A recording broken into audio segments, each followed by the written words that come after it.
Yeah, hi. I think that online games are the most attractive hunting ground for kids, for online predators and cyber groomers for kids. Yeah, and please excuse my perhaps not so fluently speaking English. It's not common for me to give a presentation or a talk in English, and I hope that we will understand each other, perhaps with hands. But I think it will, yeah, it will uh, be okay. But if not, Alex will help us. I think so. So I thought I started you with a yeah experience. One of my Instagram followers sent me today, and I think that's really interesting. And I want to want to read it for you. It happened to me when I was 12 or 13 years. He pretended to be my age in a chat from an online video game. I wanted a game partner, and so I chatted with him. It was a 12-year-old girl. At the same point, he sent me pornographic video of a girl about the same age. We would say it's child pornographic video of a girl about the same and asked me to reproduce it. Fortunately, I realized in time that is not really true, but I was too ashamed to tell anybody about it. It was really a few hours ago, my Instagram follower sent it to me, and I think it shows the problematic of games in a really interesting way. And so I thought I give you 5 teasers. Yeah, if someone have problems with the connections or so, you know what I want to tell you in this talk or presentation. The first is that I think that the internet and social media and the use of social media and online games, that these represents a kind of public road traffic, something where people are coming together, talk, but without any borders, and in a global way. Second, the internet currently represents a kind of economic space characterized by a normality of criminal activities. For example, cyber grooming, sexual harassment, ransomware, and fraud. And perhaps you know Emil Durkheim, a socialist, he said that an economic space is a space where the breaking of the law, of the rules, is more normal than to follow the rule. And I think that this is in a few ways an aspect of the internet, not only of games, but of the internet. The internet was created by adults for adults. Digital child protection played no significant role in this global space. For the first time, I think this is really an interesting point, for the first time children are confronted with the risk, with the major risks of this global digital space in online gaming. Online games give a cyber groomer easy access to children through a shared gaming experience, through sometimes harmless graphics. If you look at the graphic aspects of some games, like only, for example, Brawl Stars, Clash Royale, Movie Star Planet, something like this, are for kids. And they have an harmless aspect, I think, and largely ineffective protection mechanisms in games. And first, I want to say this, I want to discuss who are playing these games at the moment. And this is from the James study from Switzerland. I love these studies because they make this great word cloudings.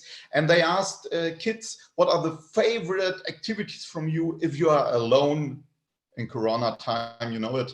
They say gaming, sports, listening to music. Gaming is in the front, in the middle of the kids' activities.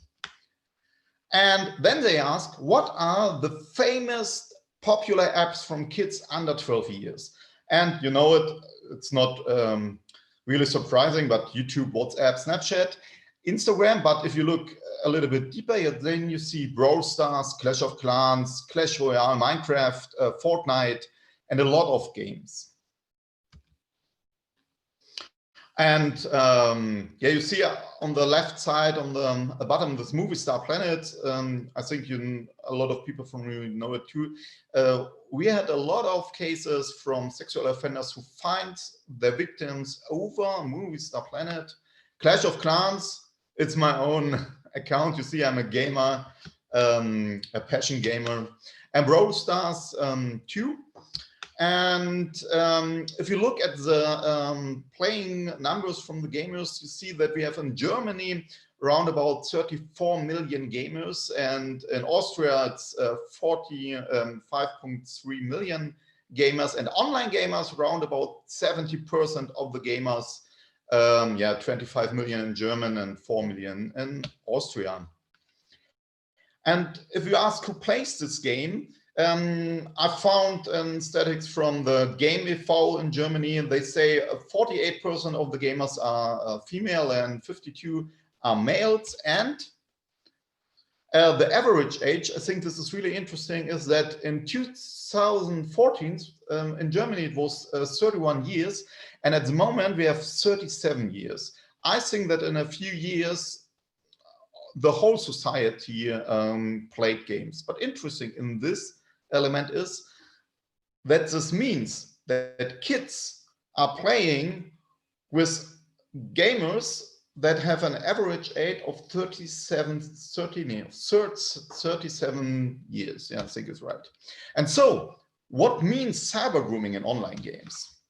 First, I bring to you a court decision from Berlin. There was a situation where an offender, sexual offender, 29 years old, he ran a Fortnite clan over PS4. He pretended to be a 15-year-old boy. Not in every case of cyber grooming, the offenders hide their real age, but in some cases they make it. He threatened 6 boys from 8 to 12 years that he would kick them out of the clan, of the Fortnite clan, if they did not masturbate or make other sexual activities in front of the camera. And I think this was the first case I want to bring you before my Instagram follower sends me the experience. And so the question is, what is cyber grooming? And I use this definition. Cyber grooming means that a person uses the online-based communication to influence a child in the hope of enabling sexual abuse. This means that if you have a playing ground, and a person, a 40-year-old man, comes to a kid and talk to them and say, I have a game to have PS5. I couldn't order it, but he said, I have PS5 today at my home, come with me and we could play together. And he only say this because he thinks that because of this gaming, he could have the option to sexual abuse kids. Then this communication in Germany, and I think Austria too, is cyber grooming and is a penal law, is offending. And for me, really important is an aspect I want to bring you, because in Germany we have the situation that we not only have adults who search for kids in digital space and online games. 42% of our suspects in the German criminal statistics are minors. I think at the moment perhaps around about the half of the suspects are kids or youths. And why it is so? Because a lot of parents give their kids smartphones and PS4, PS5 in 7 years, 8 years, 9 years, and no one really talk with them about criminal activities, criminal law, about aspects who they could protect them. In Germany, it is so that we don't have in every school a teaching about media skills. It is not so that in the first class the people get this aspect, and I think it's sad that we don't have this. I found a study from 2019 about the question, what kind of harassment are experienced for gamers in online gaming field, and 35% of online gamers have experience with sexual harassment in games. 74 have harassment at all, and I think this is a normal activities in gaming. As a gamer, I must say I saw a lot in nearly 20 years of gaming,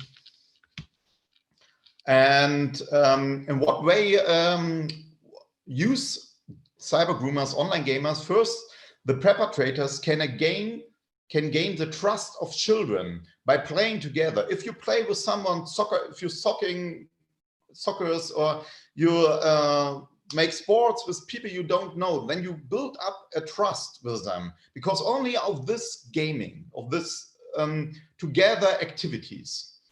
And in online games, this is the two aspects. Offenders shift, then they transfer the communication of the gaming to messengers. Because of the filters, you know, if you want to write dick or something like this, a lot of games block this.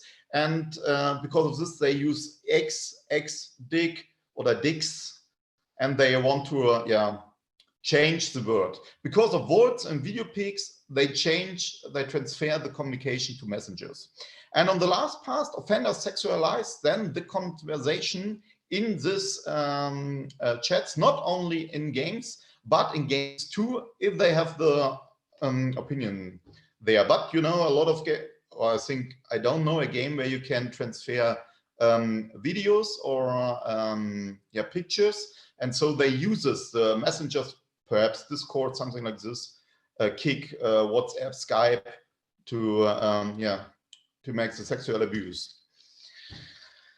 I found an interesting survey from the PEW Research Center. They asked kids in what way they talk and they play with other games, and they told the interviewer, connected to people you play games with but aren't friends. And half of the kids say they would do something like this, and they don't know, but through the gaming they get a trust, and because of this they are connecting, and these connections are a little bit the problem, because then they change their numbers of the smartphones, the telephone numbers, and mostly this is the main reason for cyber grooming.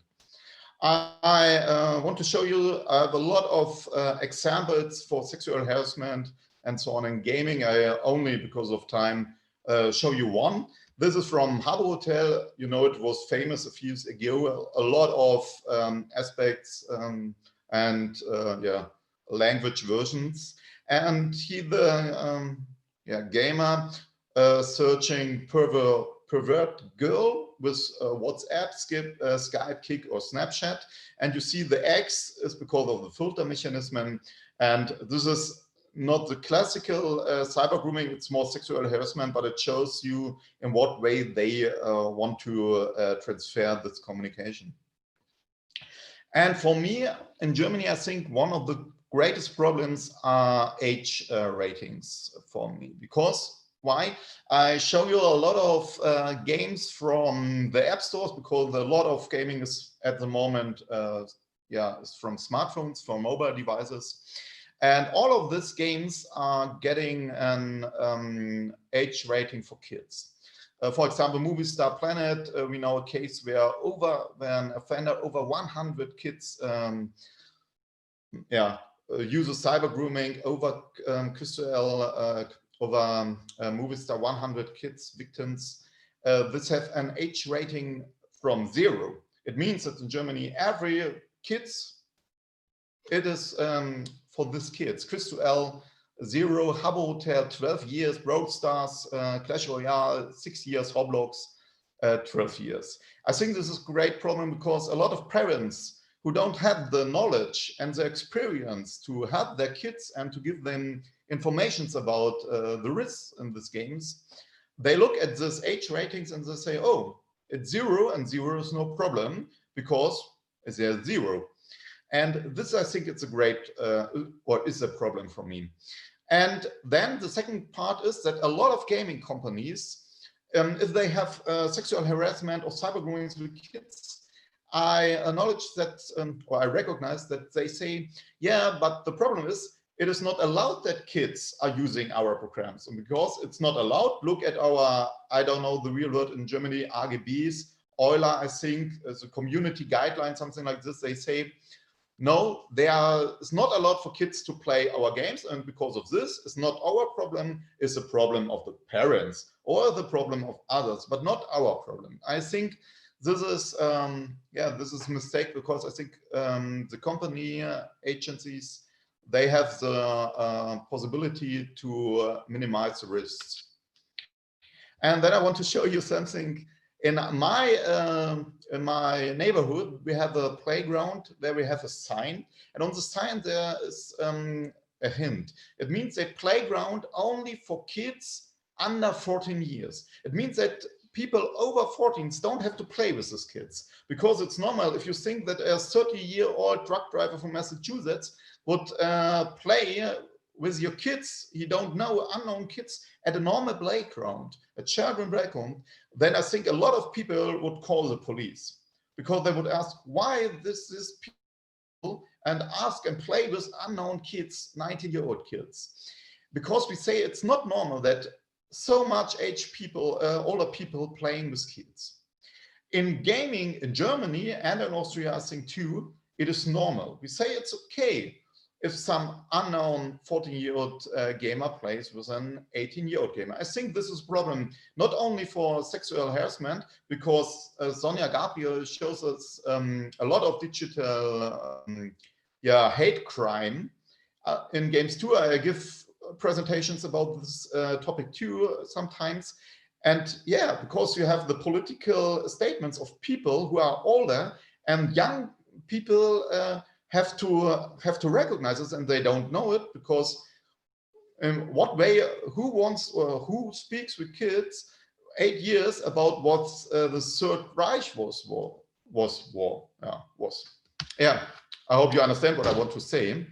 And I want to show you perhaps a little tip.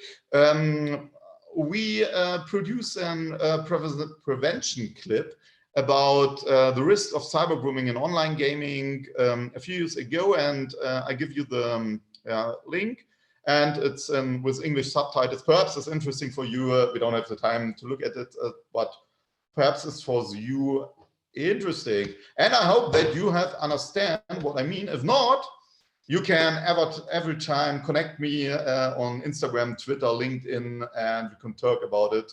Yeah, but I think that the main topics are clear what I want to say.